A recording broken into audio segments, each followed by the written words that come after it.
ស្ដីបងប្អូនទាំងអស់គ្នាថ្ងៃនេះយើងនិយាយអំពីរបៀបការពារនៃជំងឺគ្រុនឈាមដែលជាជំងឺមួយដ៏គ្រោះថ្នាក់នៅក្នុងប្រទេសរបស់យើងជំងឺគ្រុនឈាមជាជំងឺឆ្លងដោយសារមូសខ្លាខាំដែលចម្លងមេរោគចូលទៅក្នុងខ្លួនរបស់មនុស្ស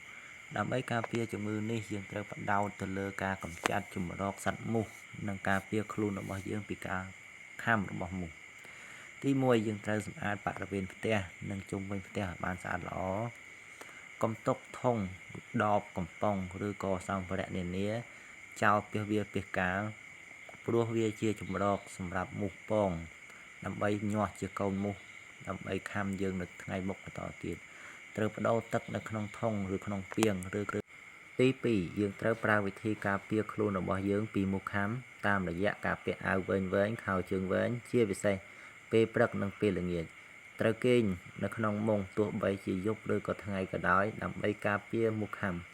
បើកបង្អួចនិងទ្វារឲ្យបានបើកទ្វារនិងបង្អួចដើម្បីទទួលបានពន្លឺនិងខ្យល់ចូលបានគ្រប់គ្រាន់ប្រើថ្នាំកម្ចាត់សត្វល្អិតឬក៏ថ្នាំមូសដើម្បីធានានូវសុវត្ថិភាពពីការមូសខាំទី3បើបងប្អូនសង្ស័យថាមានរោគសញ្ញាគ្រុនឈាមក៏ដូចជាឈឺក្បាលវិលមុខឈឺសន្លាក់